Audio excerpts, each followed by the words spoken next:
நீங்கள் பார்த்து கொண்டிருப்பது உங்கள் ஜாஷுவா டிவி. சகல ஜனங்களுக்கும் நற்செய்தி.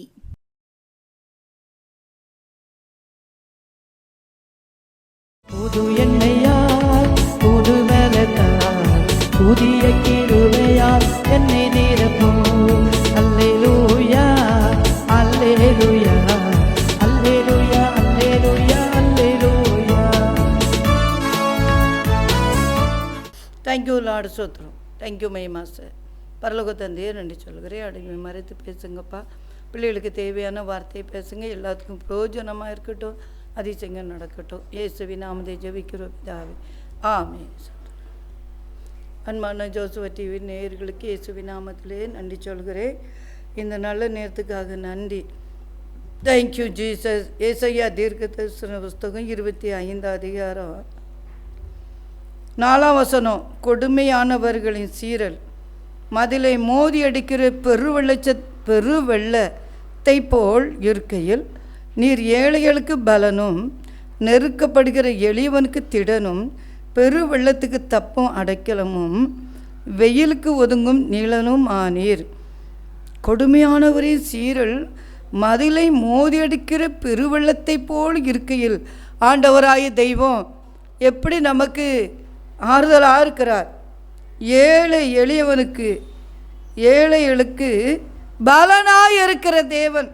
என்னை பலப்படுத்துகிற கிறிஸ்துவினாலே நான் எல்லாவற்றையும் செய்வேன். எல்லாவற்றையும் செய்ய எனக்கு பலன் உண்டு. பலப்படுத்துகிற கிறிஸ்துவினாலே எல்லாவற்றையும் செய்ய பலன் உண்டு. அதான் ஏழைகளுக்கு பலனாய் இருக்கிறார். பாருங்கள், அந்த பலன் ஆண்டவர் கொடுக்குற பலன் தான். சோத்திரம். அவர் சர்வ வல்லமுள்ள தேவன். அவர் பலனாய் இருக்கிறார் ஏழை எளியவர்களுக்கு. கொடுமையானவர்கள் சீரல் மதிலை எப்படி அதாவது கோட்டைச்சவர் மதிலை மோதி அடிச்சுட்டு வருமா பெருவெள்ளம் இறைச்சல். பெருவெள்ளம் வந்துச்சுன்னா அப்படி என்ன செய்யுமா, கோட்டைச்சவர்லாம் இடித்து மோதி அடிச்சுட்டு வரும். அவ்வளோ சத்தம் கேட்கும். அதே போல் கொடுமையானவர்களின் சீரல் நிறைய குடும்பத்தை தாக்கி கொண்டு இருக்கிறதை பார்க்கிறேன். அன்பு பிள்ளைகளே, கொடுமையானவர்கள் உங்கள் வாழ்க்கையில் சீர்றாங்களா, பிரச்சனைக்கு வராங்களா, பெருவள இறைச்சல் போல் சண்டைக்கு வராங்களா? ஏசப்பா என்ன அழகாக தெளிவாக சொல்கிறாங்க பாருங்கள். ஏழைகளுக்கு நான் பலனாய் இருக்கிறேன். உம்மாலே நான் ஒரு சேனைக்குள் பாய்வேன். உம்மாலே நான் ஒரு மதிலை தாண்டுவேன். பாருங்க, உம்மாலே நான் ஒரு சேனைக்குள் பாய்வேன், மதிலை தாண்டிடுவே, மதிலை தாண்டிடுவே. ஐயா ஸ்தோத்திரம், ஏசையா ஸ்தோத்திரம். மதிலை கூட தாண்டக்கூடிய பலனை கர்த்தர் கொடுக்கிறார். ஏழை எளிய பிள்ளைகளுக்கு அப்படி தாண்டக்கூடிய பலன் ஆண்டவர் கொடுக்கிறார். தேவனால் கூடாத காரியம் ஒன்றும் இல்லை. எப்படி பாருங்கள், மதிலை தாண்டக்கூடிய அளவுக்கு ஆண்டவர் நமக்கு பலன் கொடுத்து ஆசீர்வதித்து உயர்த்த அவர் உண்மையுள்ள தேவனாய் இருக்கிறார். ஏழைகளுக்கு பலனும். அடுத்தால பாருங்க, நெருக்கப்படுகிற எளியவனுக்கு திடனுமாய் இருக்கிறார். நெருக்கப்படுகிற எளியவனுக்கு திடனுமாய் இருக்கிறார். பாருங்க, நெருக்கத்திலே நோக்கி கதறி கூப்பிட்டே நெருங்கி வந்து உதவி செய்து அணைத்தீரல்லா. நெருக்கத்திலே உம்மை நோக்கி கதறி கூப்பிட்டேன்னு சொல்கிறார். அதனால தான் அவர் சொல்கிறார், நெருக்கப்படுகிற எளியவனுக்கு திடனாய் இருக்கிறார். மனுஷன் இல்லை, எனக்கு யார் உதவி செய்வா, யார் எனக்கு திடனாய் இருப்பா? திடன் இல்லையே. எப்படி நான் இந்த காரியத்தை நடத்துவேன், எப்படி இந்த குடும்ப காரியத்தை செய்வேன், இந்த பிள்ளைகள் காரியத்தை நான் எப்படி செய்வேன், இந்த கல்யாண காரியத்தை நான் எப்படி செய்வேன், இந்த பிள்ளைகள் காரியங்களை படிப்பு காரியங்களை எப்படி இந்த பிள்ளைகளை படிக்க வச்சு அதெல்லாம் ஃபீஸ் கட்ட நான் என்ன செய்வேன் அப்படி சொல்லி கலங்கி கொண்டிருக்கிற பிள்ளைகளுக்கு, ஏழை எளிய பிள்ளைகளுக்கு திடனாய் இருக்கிறார். அவர் திடப்படுத்துகிற தேவன், பலப்படுத்துகிற தேவன். ஆண்டவர் சர்வ வல்லவர்.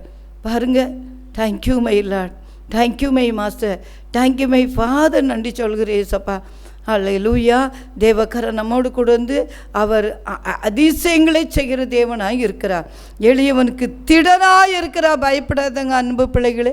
நாங்கள் எளிய பிள்ளைகளாக இருக்குமே, மோதி அடிக்கிற சீரல் போல் பக்கத்து வீட்டுக்காரன் சண்டைக்கு வரானே, சொந்தக்காரன் சண்டைக்கு வரானே, நாங்கள் என்ன செய்வோன்னு கவலைப்படாதுங்க. ஆண்டவராய் தெய்வம் உங்கள் பக்கத்தில் இருந்து நெருக்கத்தில் இருக்கிறவங்களுக்கு அல்லேலூயா நெருங்கி வந்து உதவி செய்ய அவர் வல்லமையுள்ள தேவனாய் இருக்கிறார். சர்வ வல்லவர் பாருங்களேன். Thank you Jesus. அல்லேலூயா ஸ்தோத்திரம். அது நெருக்கத்துக்கு அல்லேலூயா நெருக்கப்படுகிற எளியவனுக்கு திடன். அடுத்த ஆள் என்ன சொல்லுகிறார்? பெரு வெள்ளத்துக்கு தப்பும் அடைக்கலம். பெருவெள்ளம் போல பிரச்சனை, இதோடு நாங்கள் மூழ்கி போயிடுவோம் போல, எங்களுக்கு யார் துணை இருக்கிறா, இந்த பிரச்சனை இருந்து நாங்கள் எப்படி வெளியே வருவோம் அப்படி நினைக்கிறீங்களா? ஆண்டவர் சொல்லுகிறார், பெருவெள்ளத்துக்கு தப்பும். அல்லேலூயா ஸ்தோத்திரம். எனக்கு சொல்லியிருக்கு பாருங்கள், பெருவெள்ளத்துக்கு தப்பும் அடைக்கலமாக இருக்கிறார். அவர் அடைக்கலமான தெய்வம். அல்லேலூயா.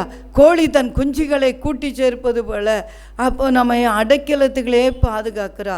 இந்த குஞ்சுகள் எப்படி கள்ளப்பிராந்து தூக்கு வரும்போது இந்த கோழி ஒரு சத்தம் போடும், அந்த சத்தத்தை கேட்டு ஓடி வந்து இந்த ரெக்கைகளும் ஓடி வந்துடும். உடனே அது மூடி வச்சுக்கிடும். பாருங்கள், சில குஞ்சு காது காக்காத மாதிரி அந்த தாய் கோழி சத்தத்தை காக்காம தனியாக இருந்து மேய்ஞ்சிக்கிட்டு இருக்கலாம், பறந்து வந்து தூக்கிட்டு போயிடும். இன்றைக்கி அப்படி தான் நிறைய பேர் ஏசப்பா சத்தத்தை கேட்காம ஜோம் பண்ணுறேன்னு தங்க இஷ்டப்படி பாவங்களை செஞ்சிட்டே இருப்பாங்க. தங்க இஷ்டப்படி எல்லாத்தையும் பண்ணிக்கிட்டே இருப்பாங்க. அங்கே இஷ்டப்படி எல்லா காரியம் செஞ்சுக்கிட்டு இருப்பாங்க. திடீர்னு சாத்தான் பிரச்சனை கொண்டு வந்து அப்படியே பிரச்சனை ஆக்கி போட்டுருவான். அப்போ நான் என்ன செய்யணே தெரியாது. பாருங்கள், அப்போ நம்ம அவர்கிட்ட அடைக்கலம். அவர் நமக்கு அடைக்கலமாக இருக்கிற தேவன். Praise the Lord. ஸ்தோத்திரம். நெருக்கத்திலே என்னை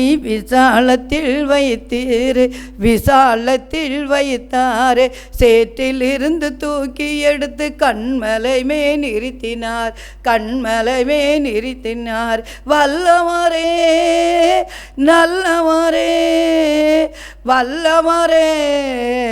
நல்லவரே எங்களை வாழ வைக்கும் அன்பு தெய்வம் நீரே. எங்களை வாழ வைக்கும் அன்பு தெய்வம் நீரே. மகிழ்ச்சியோடு துதிக்கிறே, மனம் மகிழ்ந்து துதிக்கிறே மன்னவனே இயேசுராஜா. எங்கள் மனதில் பூத்து மணவீசும் ரோஜா இயேசுராஜா. சாரோன் ரோஜா இயேசுராஜா, சாரோன் ரோஜா. பாருங்க, மனதில் பூத்து மணவீசு ரோஜா. Thank you Jesus. அல்லேலூயா. அதனால் நெருக்கப்படுகிற நேரத்தில் அவர் நமக்கு அடைக்கலமாக இருக்கிறார். கொடூரமானவரின் சீரல் அதில் மோதெடுக்கிற வெள்ளமூல வரும்போது அவர் நமக்கு அடைக்கலமாக இருக்கிறார். முதலாவது ஏழைகளுக்கு பாருங்க பலனாக இருக்கிறார். ரெண்டாவது நெருக்கப்படுகிற எளியவனுக்கு திடனாக இருக்கிறார். மூன்றாவது பெருவெள்ளத்துக்கு தப்பும் அடைக்கலமாக இருக்கிறார். பார்த்தீங்களா? நமக்கு அடைக்கலமாக இருந்து நம்மை பாதுகாக்கிற தெய்வம். யாராவது உங்களுக்கு பிரச்சனையோடு மோதியடிக்கிற வெள்ளம் போல் வந்தாலும் பயப்படாதுங்க.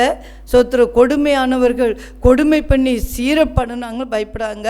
சில மருமகளுக்கு மாமியார் கொடுமை செய்வாங்க, பயப்படாங்க. அன்பு பிள்ளைகளே, ஏசப்பா உங்களை பாதுகாத்து வழிநடத்தி ஆசீர்வதிக்க உண்மையுள்ள தேவன். ஒரு காலத்தில் எங்கள் அத்தை என்னை கொடுமை பண்ணிச்சு. பொட்டையா பத்திருக்கா, பொட்டை பிள்ளையா பத்திருக்கா, என் மோவன் கல்யாணம் முடிச்சு எப்படி கொடுத்து எப்படி முன்னேற போகிறான். நான் மோவன் 5 வயசாக கூட பொட்டை பிள்ளை கல்யாணத்துக்கு கொடுக்கல. ஏசப்பா அவ்வளோ பிள்ளையும் கல்யாணம் முடிச்சு அவ்வளோ காரியத்தை ஏசப்பா நடத்துனாங்க. அப்படி என்னை படுத்துகிற பாடு. ஒவ்வொரு பிள்ளை பிறந்து வீட்டுக்குள்ள 2 பொம்பளை பிள்ளை பிறந்து தட்டும் சத்தங்கள, 3ஆவது பொம்பளை பிள்ளை பிறந்திருந்து பிரச்சனை, செத்துறணும்னு நினைப்பேன். குழந்தை பற்றி ஆஸ்பத்திரியில் சொன்னேன் டாக்டர்மாட்ட, என்னை ஊசி போட்டு கொண்டுருங்க டாக்டர்மா, இது 3ஆவது பொட்டை பிறந்துட்டு என்னை ரொம்ப கொடுமை பண்ணுவாங்க. எங்கள் அத்தையும் எங்கள் வீட்டுக்காரரும் தாங்க முடியல அப்படின்னு அழுவேன். எத்தனை நாளோ சாப்பிடாமலாம் இருப்பேன், ஆனால் சாவலை. நான் உயிரோடு தான் பாதுகாத்தார். செத்துறனும் சாப்பிடாம கிடந்து அப்படின்னே நினைப்பேன். ஆனால் ஏசப்பா என்னை பாதுகாத்து இம்மட்டும் ஜீவன் தந்து இந்த பிள்ளைகள் திருமண காரியம் முடிக்க, பேர பிள்ளைகளை பார்க்க ஏசப்பா உதவி செஞ்சுருக்காங்க. அது மட்டும் இல்லை, ஊழியம் செய்யும் உதவி செஞ்சுருக்காங்க. ஊழியத்துக்கு போனால் கேவலமாக இல்லை, பொட்டையே பற்று வச்சுக்கிட்டு ஒரு ஆம்பளை பிள்ளை தரதுக்கு வக்கில்ல. அந்த ஆண்டவருக்கு இவ ஊழியம் செய்கிறாளாம் அப்படின்னு கெட்ட வார்த்தை போட்டு திட்டம். என்ன வேதனையாக இருக்கும். அத்தனை கெட்ட வார்த்தையும் வாங்கிட்டு அழுவேன். அந்த காலத்தில் எங்கேயும் ஆவிக்குரிய சபைக்கு போக முடியாது. இந்த எடைங்குடியில் ஒரு சிஎஸ்எஸ் சபருக்கு கார்டு பிசப்பு கட்டி வச்சுருந்தாரு. அங்கே போய் தான் அழுவேன். முழங்கால் போட்டே அழுவேன். ஏசப்பா ஏசப்பா தாங்க முடியல. ஊழியம் செய்தா ஒரு ஆம்பளை பிள்ளை தரதுக்கு வக்கில்ல அப்படி திட்டுவா. ஆனால் ஆண்டவராய் தெய்வம் எனக்கு 7வது 6 பொம்பளை பிள்ளை பிறந்துச்சு. 7வது ஒரு மகனை தந்தார் வயிற்றில். அப்போ அந்த பிள்ளையும் வயிற்றுல இருக்கு. இதுவும் இவளுக்கு பொட்ட பிள்ளை தான்.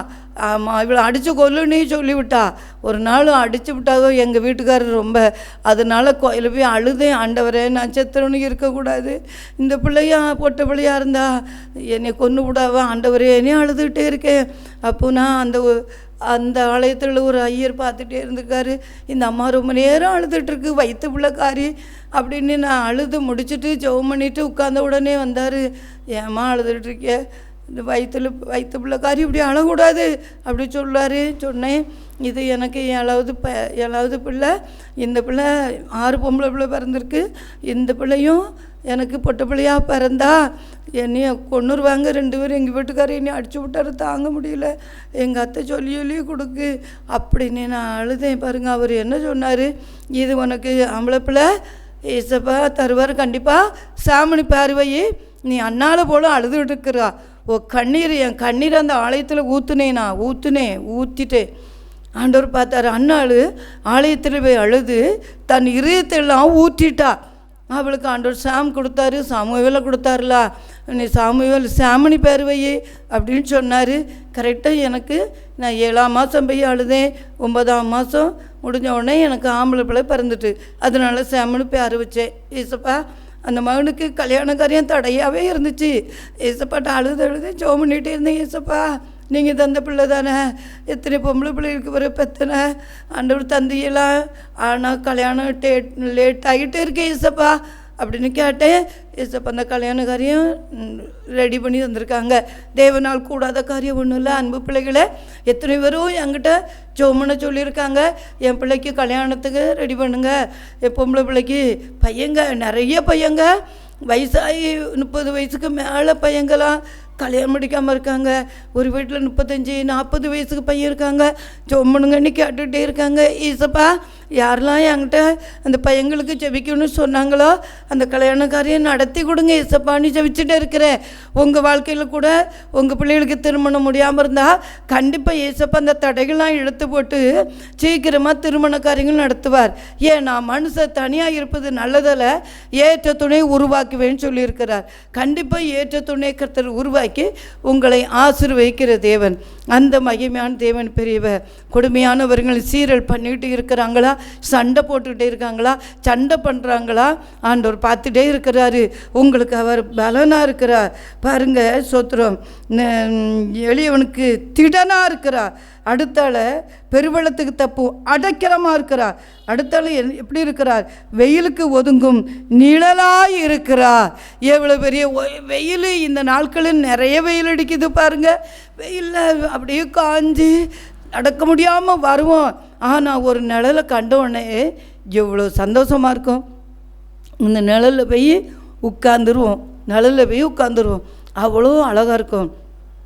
அதுபோல் தான் ஏசப்பா என்ன சொல்கிறாங்க, அந்த நிழலுக்கு, அந்த வெயிலுக்கு ஒதுங்கும் நிழலும் மானீர்.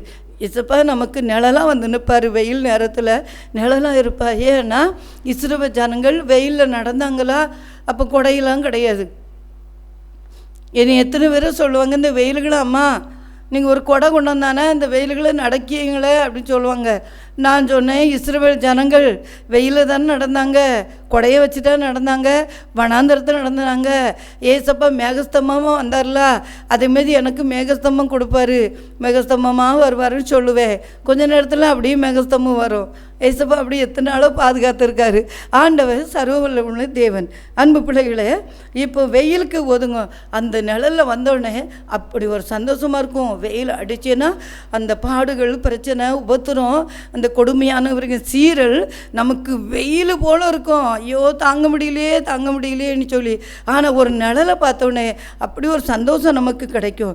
அதுபோல் ஏசப்பா நமக்கு அந்த சந்தோஷத்தை தருவேன்னு சொல்லி வாக்கு பண்ணுகிறார். அது மட்டும் இல்லை, வறட்சியான இடத்தையும் காங்கை மேகத்தினால் தணிவது போல் அந்நியரின் மும்முரத்தை தனிய பண்ணுவீர். அந்நியரின் மும்முரத்தை தனிய பண்ணுவார்.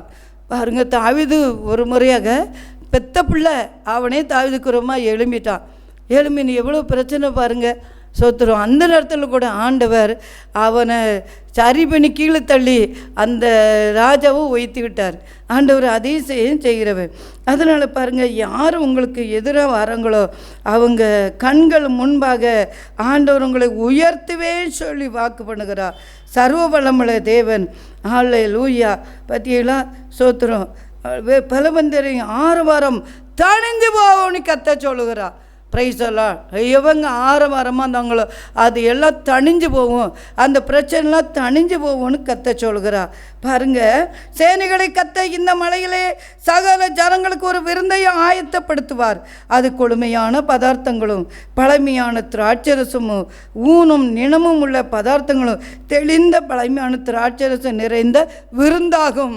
இந்த பிரச்சனை மத்தியில் ஆண்டவர் நமக்கு ஒரு விருந்து ஆயத்தம் பண்ணினார். திராட்சரசம், அதுதான் அந்த விருந்து ஆயத்தம் பண்ணி வச்சிருக்கிறார். சர்வ வல்லமுள்ள தேவன், அவர் மகிமையான தேவன். நம்மோடு கூட வந்து பெரிய காரியங்களை செய்வார். பயங்கரமான பராக்கிரமசாலியே கூட இருக்கிறார். அதனால அந்த பிரைசன் அற்புதம் செய்கிறவ. ஏன்னா கிதியோனை பார்த்து சொன்னார், கிதியோனே பயப்பட, நீ பயங்கரமான பராக்கிரமசாலி கிதியோனே, நான் மீதியானரை முறியடிப்பேன்னு சொன்னார். அந்த கிதியோன் மூலமாக மீதியானரை முறியடித்து இஸ்ரவேல் ஜனங்களுக்கு ஒரு பெரிய அதிசயத்தை செய்த தேவன். நமக்கு விரோதமாக எழும்புறவர்களுக்கு பாருங்கள் சோத்திரம். ஹல்லேலூயா. கத்த நமக்கு ஒரு விருந்தை ஆயத்தம் பண்ணுகிறார். ஹல்லேலூயா. அந்நியரின் மும்முரத்தை தனிய பண்ணுவே. ஆண்டவரே, எங்களுக்கு விரோதமாக எழும்பி இருக்கிற அந்நியரின் மும்முரத்தை தனிய பண்ணுங்க. மனுஷனுடைய மும்முரத்தை தனிய பண்ணுங்க. பிசாசுடைய மும்முரத்தை தனிய பண்ணுங்க. ஏசப்பா, நீங்கள் அப்படி செய்கிறதுக்காக நன்றி சொல்கிறேன். கிருபைக்காக இருக்கிறதுக்காக ஸ்தோத்திரம். மகிமேந்தாப்பனே நன்றி. முழங்கால் போட்டு ஜெபிப்போம். அன்பு பிள்ளைகளை, ஜெபத்தோடு இருங்க. கண்டிப்பாக கொடுமையானவரின் சீரலை கர்த்தர் மாற்றி உங்களை வாழ வைப்ப தெய்வம், உங்களுக்கு பலனாக இருக்கிற தெய்வம், உங்களுக்கு திடனாக இருக்கிற தெய்வம். ஹல்லேலூயா. அடைக்கலமாக இருக்கிற தெய்வம், அதிசயங்களை செய்கிற தெய்வம். பரலோக தந்தையே நன்றி சொல்கிறேன். இந்த நல்ல நேரத்துக்காக நன்றி சொல்கிறேன். கேட்குற ஒவ்வொரு பிள்ளைகளுக்கும் அற்புதம் நடக்கட்டும், அதிசயம் நடக்கட்டும். ஏசப்பா, thank you my lord, thank you my master. ஹல்லேலூயா. அற்புதம் செய்யுங்க. ஏழைகளுக்கு திடனாக இருந்து பிள்ளைகளை பாதுகாத்து கொள்ளுங்கப்பா. கொடுமையானவர்களின் சீரல் இனி இந்த குடும்பத்தை தாக்காதபடி ஒரு அதிசயம் நடக்கட்டும். ஏசப்பா, இந்த பிள்ளைகளுக்கு அதிசயம் நடக்கட்டும். ஏசப்பா, ஹல்லேலூயா. அவர் கணவன் வாழ்க்கையில் அற்புதம் நடக்கட்டும். ஜெபிக்கிற பிள்ளைகளுக்கு அற்புதம் அதிசயம் நடக்கட்டும். ஏசப்பா, ஏதோ செய்திக்கட்டும், அப்படி அல்ல, முழங்கால் போட்டு ஜெபிக்கட்டும். ஜெபிக்கிற பிள்ளைகளுக்கு அதிசயத்தை செய்வீராக. Thank you Jesus. அப்படி செய்கிறதுக்காக நன்றி. திருமணம் முடியாத பிள்ளைகளுக்கு திருமண காரியங்களை நடத்தி கொடுங்க. ஏசப்பா, thank you my lord, thank you my master. சரியான நேரத்தில் திருமணம் முடியலைன்னா மனுஷர்கள் என்ன மாதிரி பேசுகிறாங்க. பொல்லாத உலகத்தில் இருக்கோம், பிள்ளைகளுக்கு திருமணம் முடியல, பையனுக்கு முடியல, அப்படிலாம் பேசுவாங்க. அந்த பொல்லாத உலகத்தில் அந்த மனுஷனுடைய கண்கள் முன்பாக திருமண காரியத்தை நடத்தி கொடுத்து சந்தோஷமாக இருக்க உதவி செய்யுங்க. ஏசப்பா, தேவன் அப்படி செய்கிறதுக்காக நன்றி. ஏழைகளுக்கு பலனாய் இருக்கிறதுக்காக நன்றி. எளியவர்களுக்கு திடனாய் இருக்கிறதுக்காக நன்றி. ஏசப்பா, ஹல்லேலூயா. தேவன் அப்படி செய்கிறதுக்காக நன்றி. ஒரு விருந்தை ஆயத்தம் பண்ணியிருக்க சொல்லுங்க. கல்யாண விருந்து நடக்கட்டும். ஏசப்பா, நல்ல திராட்சரசம் கொடுத்து கல்யாண விருந்து நடக்கட்டும். அதிசயங்களை செய்கிறவரே உமக்கு நன்றி. தேவன் அப்படி செய்கிறக்காக ஸ்தோத்திரம். அதிர்ச்சி சீருக்காக நன்றி ஏசப்பா. காண ஒரு கல்யாண வீட்டில் இயேசு வந்து குறைவை நிறைவாக்கி தண்ணீரை திராட்சை ரசமாக மாற்றி கொடுத்த தெய்வம். எனக்கு நிறைய பிள்ளைகளுக்கு கல்யாண வீட்டுக்கு என்ன செய்ய காசு இல்லையே அப்படின்னு சொல்லி கவலைப்படுங்கிற வீட்டிலலாம் காசு கொடுத்து அந்த குறைவெல்லாம் நிறைவாக்கி ஒரு பெரிய ஆசுபத்தை கொடுத்து நிறைவான சந்தோஷத்தை கல்யாண வீட்டுகளில் கொடுங்க ஏசப்பா. தேவன் அப்படி செய்யறதுக்காக நன்றி. 5 பேர் 2 பேரையும் 5000 பேருக்கு போஷித்து மீதியான துணிக்கைகள் எடுக்க உதவி செய்த தேவன். மீதியான கூடைகள் 12 கூடை நிறைய எடுக்க சொன்ன தெய்வம். கல்யாண வீடுகளே நல்லா சாப்பிட்டு திருப்தியாகி பிள்ளைகள் மீதியான துணிக்கைகள் எடுக்கணும். அது மட்டும் இல்லை, கடன் வாங்கி யாரெல்லாம் செலவழித்தாங்களோ அந்த கல்யாண வீட்டுகளில் எல்லா காசையும் அடைக்கத்தக்க அளவுக்கு தேவன் கொடுத்து ஆசீர்வதிங்க. தேவன் அப்படி செய்யறதுக்காக நன்றி. கரங்களை தாழ்த்திரு பெரிய அதிசயம் நடக்கட்டு பாதுகாத்து கொள்ளுங்க. இயேசுவின் நாமத்திலே ஜெபிக்கிறோம் நல்ல பிதாவே. ஆமென். அல்லேலூயா, அல்லேலூயா.